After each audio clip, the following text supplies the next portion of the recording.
Minha mãe e meu pai se divorciaram quando eu tinha uns 4 anos. Quase todo mundo que eu conheço passou por uma situação semelhante. Tenho 2 irmãos, o mais velho e o mais novo. A gente via nosso pai todo final de semana e ele pagava a pensão alimentícia. Você entendeu? No fim de semana, meu pai nos apresentou uma mulher com quem ele estava saindo, chamada Mary. Os olhos e o cabelo dela eram escuros e a pele dela pálida. Ela tinha obsessão pela cor vermelha, algo que me parece estranho de imediato, mas eu realmente não comecei a saber do que ela era capaz até mais tarde. Eu não sabia na época, mas Mary é uma das principais razões pelas quais meus pais se divorciaram. Meu pai traiu minha mãe com ela. Ele a conheceu enquanto trabalhava como garçom em um Red Lobster. Quando ele mudou de carreira para a carreira que ele seguiu, como técnico de máquinas caça-níqueis em um cassino, ela o seguiu.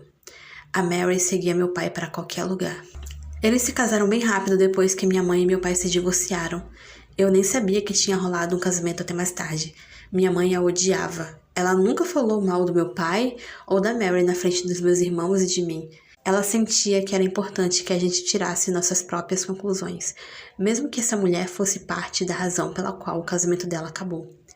Continuamos a visitar ele e agora a casa do pai e da Mary, no nosso tempo agendado com o pai. Eu sempre associei a casa deles ao vermelho. A casa deles era decorada com morangos, a Mary gostava dos lençóis vermelhos, ela tinha suéteres e calças vermelhas. Era estranho. A Mary foi só drama desnecessário por um bom tempo. As coisas como comprar brinquedos para a gente que só podíamos ficar na casa do pai e da Mary, ou dizer que ela e meu pai queriam a guarda da gente em vez da minha mãe. Sinto que essas coisas eram inofensivas de certa forma. Todo casal em divórcio provavelmente tem algum tipo de variação. As coisas continuaram assim por alguns anos. A gente tinha uma variação especial de Natal ou de Páscoa ou o que fosse. Além de que celebrávamos com minha mãe. Eu tinha uns 7 ou 8 anos quando me lembro do primeiro incidente que confirmou que eu sabia que isso não estava certo. Meu irmão mais novo era uma criança super curiosa. Ele tinha uns 4 anos. Ele arrastou uma cadeira da mesa de jantar até a geladeira para pegar uma caixa de cereal que estava no alto. Quando ele alcançou, ele puxou uma arma em vez de uma caixa de cereal. Eu entrei em pânico e chamei meu pai, que agiu de uma forma muito estranha em relação a isso. Minha memória está confusa, mas eu lembro ter ido para casa mais cedo naquele final de semana. Meu pai não sabia que a arma estava lá, porque era da Mary. Foi a esse ponto que minha mãe começou a ter problemas com a gente indo para lá. Meu pai ficou pior em poder nos buscar. Ele era pouco confiável na maior parte do tempo, para começar, mas eu sei que ele era 10 vezes pior quando estava perto da Mary. Minha mãe me contou mais tarde, quando eu era muito mais velha, que a Mary ligou para nossa casa na época do incidente da arma e disse: "Eu quero sua vida." Minha mãe é uma mulher muito durona. Ela cresceu no oeste de Los Angeles, Califórnia, e isso a assustou. Ela ia conseguir uma ordem de restrição em breve. Acho que o que a Mary quis dizer foi que ela queria a estabilidade da minha mãe. Mesmo com a mãe solteira, com 3 filhos, ela estava indo muito bem e até namorando. Mas mesmo assim, por quanto tempo ela ficou obcecada pela minha mãe antes que ela e meu pai se divorciassem? O que isso sequer significava? Não muito tempo depois da ligação, minha mãe ouviu o carro dela sendo destruído em uma noite. Alguém pegou um tijolo e quebrou a janela do motorista. Nada foi levado. Eu sei que foi a Mary. Não tínhamos como provar, mas eu só sei. Meu pai e a Mary tiveram um bebê. O nome era Madison. Eu só lembro de segurar e brincar com ela por um tempo. Não consigo imaginar toda a merda que ela passou. Minha mãe conheceu e se casou com meu padrasto logo depois. Eles se decidiram que seria melhor se mudar para a Flórida, que tínhamos outros parentes lá, e não tinha muitos empregos onde estávamos morando no Tennessee. Não me lembro de nenhum problema quando estávamos longe do meu pai e da Mary. Ficamos por cerca de 1 ano e então nos mudamos de volta para o Tennessee. Meu padrasto conseguiu um emprego melhor de novo e estávamos mais perto dos pais da minha mãe. Foi quando as ligações começaram. Assim que nos mudamos de volta, recebemos ligações em que alguém só ficava ouvindo por alguns minutos e depois desligava. Os números eram sempre bloqueados, mas tenho certeza de que era ela. Ela sempre sabia onde morávamos porque começamos a ver nosso pai de novo. As ligações continuaram por anos, virou uma piada interna. Todos sabíamos que era ela, mas não havia nada que pudéssemos fazer. Meu pai negava. Toda vez que perguntava sobre isso, ele ficava do lado dela. Caímos nessa coisa em que minha mãe era uma bandida e toda vez que questionávamos o comportamento de meu pai e da Mary, eles tínhamos certeza de que minha mãe estava me colocando nisso. As coisas escalaram uma noite quando meu pai veio nos buscar para uma visita. Minha mãe e a Mary acabaram brigando, onde a Mary bateu primeiro. Minha mãe deu um soco nela com tanta força que ela caiu para trás. Que delícia! Meu irmão e eu assistimos do apartamento em que estávamos morando na época. A mãe foi imediatamente para a polícia, mas meu pai e a Mary nem ligaram. A minha mãe não apresentou nenhuma acusação e todo o incidente meio que desapareceu. Acabamos nos mudando para a casa grande depois de um tempo, depois disso, onde ainda estamos hoje. O pai e a Mary começaram a ter problemas e se separaram. Pensei que talvez ela fosse embora para sempre, ou pelo menos fosse embora na maior parte, mas ela nunca realmente foi embora. Meu pai começou a se tornar uma pessoa em quem podíamos confiar um pouco, de novo, quando ela não estava por perto. Conheci minha irmãzinha, o bebê que eles tiveram, e as coisas estavam ok. Ela começou a aparecer de novo, no entanto. Sempre que ela estava com meu pai na nossa frente, ela sussurrava no ouvido dele. Meu pai bebia demais. Ele ficou com uma aparência fisicamente doente e começou a engordar. Sempre. Podíamos dizer quando a Mary estava por perto porque a diferença era tão drástica. Ele até se divorciou oficialmente dela em um ponto, mas era óbvio que eles ainda estavam juntos de vez em quando. Meus irmãos e eu seguimos nossas vidas e ficamos velhos demais para visitar da maneira que estávamos. Visitas de fim de semana inteiro viraram só ir de vez em quando por uma noite. O tempo todo, no entanto, as ligações nunca pararam. Elas nunca eram frequentes, mas estavam lá no fundo, como um lembrete de que ela estava sempre lá, espreitando. Quando entrei no ensino médio, as visitas do meu pai quase pararam por completo. Geralmente conversávamos por telefone aqui e ali. Eu ouvia quando tinha eventos como uma competição de uma banda marcial, baile formal. Marcos como a formatura do ensino médio. Era bem comum ficar um tempo sem ouvir falar dele às vezes. Mary era só um pensamento. Eu não via há anos. Eu nunca a vi em lugar nenhum, de jeito nenhum. As ligações tinham parado, mas só porque tínhamos nos livrado do telefone de casa. Eu estava no primeiro ano da faculdade e lembro que foi por volta do Halloween de 2009. Eu estava comprando com minha tia algumas decorações baratas no Walmart perto da minha casa. Eu vi uma mulher andando lentamente atrás de nós.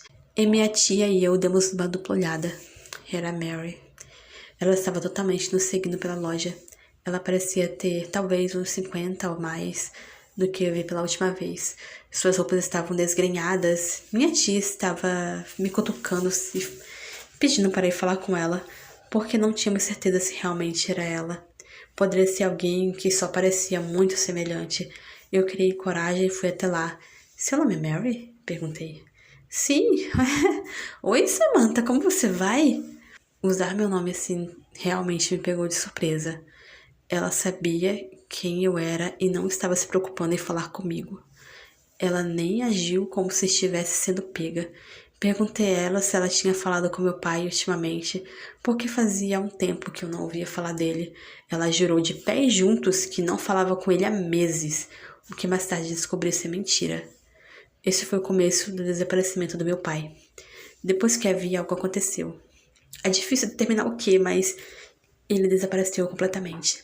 O celular dele foi desligado e quando eu liguei para o trabalho dele no cassino, onde ele trabalhava há mais de 15 anos, me disseram que ele não estava mais lá trabalhando e que não podia me dizer o porquê. Minha mãe, meus irmãos e eu ligamos para a polícia para registrar um boletim de desaparecimento. Não tivemos que esperar porque já fazia semanas que não tínhamos notícias dele. Eles nos ajudaram a fazer um panfleto e procuramos e perguntamos por toda parte. Tudo levou a Mary, provavelmente sendo a última a vê-lo. Quando começamos a falar com ela, já era meados de novembro. Minha mãe e eu ligamos para Mary. Ela disse que, de fato, tinha visto meu pai na noite seguinte do Halloween. Mary disse que ele estava fazendo uma forca. O que seria a última vez que alguém o veria? Honestamente, não sabíamos do que acreditar. Meu pai era alcoólatra. Não era comum que ele dissesse coisas dramáticas, mas nunca consideramos o autodelete.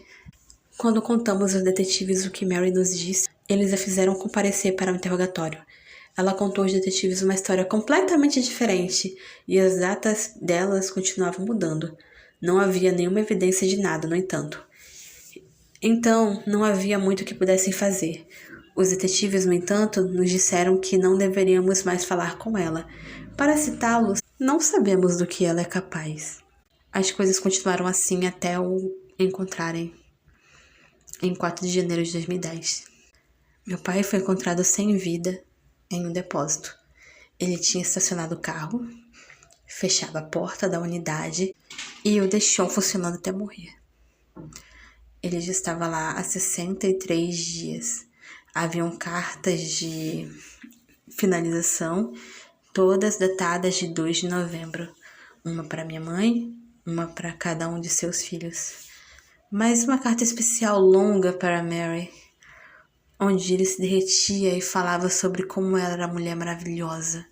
Uma carta final até dizia para ela pegar qualquer dinheiro do seguro e usar para si mesma. A data nas cartas era tão próxima da data em que Mary disse que eu tinha visto. Há 1 milhão de coisas que poderiam ter acontecido, mas eu sei que ela teve algo a ver com isso, mesmo meu pai realmente tenha se deletado. Eu sei que ela o ajudou a empurrá-lo para o limite. Eu não sou do tipo que apenas culpa alguém. Eu sei que meu pai era um homem problemático, ele era alcoólatra, era depressivo, na maior parte do tempo, mas geralmente por causa da Mary. Mas há algo tão frustrante e horrível sobre essa mulher, e não há nenhuma evidência para eu provar nada contra ela. Ela não foi autorizada a ir no funeral. Minha mãe e partes da família dele juntaram tudo. Não havia ninguém que ele conhecesse que não tivesse ouvido falar dela. E todos sentiam que ela era uma mulher má. Encontrei o perfil do Facebook dela meses depois que encontraram meu pai. Apenas 5 ou 6 fotos dela, de cara obviamente feliz. E todas foram datadas de 4 de janeiro de 2010. No ano seguinte, 4 de janeiro de 2011. Ela apareceu na minha casa, da minha família, não a deixamos entrar na casa. Ela continuava dizendo algo sobre ter algumas coisas do meu pai no carro. Dissemos para ela ir embora, ou então chamaríamos a polícia. Naquela noite, alguém colocou um papel de seda vermelho dentro e ao redor de nossa caixa de correio. Mesmo no ano seguinte, 2012, ela ligou para minha mãe e pediu para encontrá-la no estacionamento de um Sonic Burger. Ela disse que tinha uma caixa com as coisas do meu pai para nos dar. Minha mãe fez meu padrasto ir em vez dela, mas ela nunca apareceu. Sinto que ela queria fazer algo ruim para minha mãe. No ano seguinte, não ouvimos falar dela. Fiz algumas pesquisas e descobriu-se que ela foi presa por fabricar metanfetamina.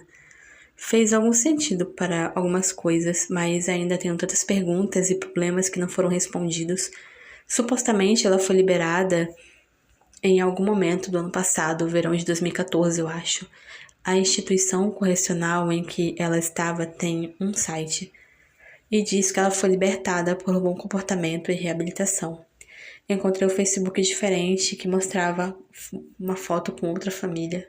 Que Deus ajude se ela estiver fazendo a mesma merda que fez com a minha. Hoje não faço ideia de onde ela está. Até que eu possa me mudar para longe, não quero ver a Mary nunca mais. Atualização, 5 de agosto de 2015. Só queria atualizar isso enquanto ainda está fresco na minha mente. Meu irmãozinho recebeu uma visita da assustadora Mary pessoalmente. Meu irmão trabalha numa loja de videogames. Era por volta das 8 da noite passada, 4 de agosto de 2015, e a Madison, filha da Mary, entrou para comprar um videogame. Meu irmãozinho ficou chocado e não a reconheceu. Ela se apresentou e meu irmãozinho não pôde fazer muita coisa. Ela pediu o número de telefone dele, mas meu irmão não acabou dando para ela, porque sentiu uma sensação estranha no estômago. Ela pegou o que comprou e foi embora. Meu irmãozinho pensou que tinha acabado, mas talvez 5 ou 10 minutos depois entra Madison de novo com a Mary ao lado. Meu irmão imediatamente reconheceu e começou a entrar em pânico. Mary e Madison ficaram na parte de trás da loja, sussurrando uma para a outra. Ele disse que as duas estavam sorrindo o tempo todo e algumas vezes riram uma para a outra. Mary então olhou para ele bem nos olhos e começou a ir em direção ao balcão de trás, no qual meu irmão estava. Ele disse que se sentiu tão bravo que seu coração começou a acelerar. Em vez de tentar confrontá-la, ele entrou na parte de trás da loja e deixou seu colega de trabalho perguntar se podia ajudar. Talvez 10 minutos depois, ela foi embora e seu colega de trabalho disse a ele que ela foi embora sem pedir nada. Meu irmão achava que ela estava apenas tornando a sua presença conhecida e que ela pensou que poderia se encontrar com ele como se fossem amigos ou algo assim. Eu só sei que não quero mais essa mulher na minha vida. Não quero que ela fique importunando os membros da minha família e quero me mudar o mais longe possível. Documentamos esse incidente com o departamento de polícia e eles disseram que, se acontecer 3 vezes, podemos entrar com um pedido de ordem de restrição. Eu realmente não sei o que fazer. De qualquer forma, só achei que isso poderia ser algo que vocês estariam interessados em ouvir. Por mais que eu achasse que finalmente teria acabado, ela aparecesse de novo. Não é o suficiente para ela que meu pai esteja morto? Eu acho que ela quer a última palavra. Ela sempre quis ter vantagem, mas sim, manterei todos atualizados se descobrir mais. Então, esse post tem anos, sabe? O último post que ela fez foi em 2015. Já se passaram mais de 10 anos e atualmente ela não atualizou nada. Olhei o perfil dela, ela só postou algo sobre... tá se sentindo mal por estar solteira, mas faz muito tempo, então provavelmente ela deve ter saído da solteirice ou não. Não sei o que aconteceu agora, mas... Enfim... É isso. Eu tô um pouco mal pra gravar ultimamente, pra gravar áudio, mas... É isso. Tomem cuidado com as pessoas que vocês deixam entrar na vida de vocês. E é por isso que eu falo da importância de bloquear a pessoa.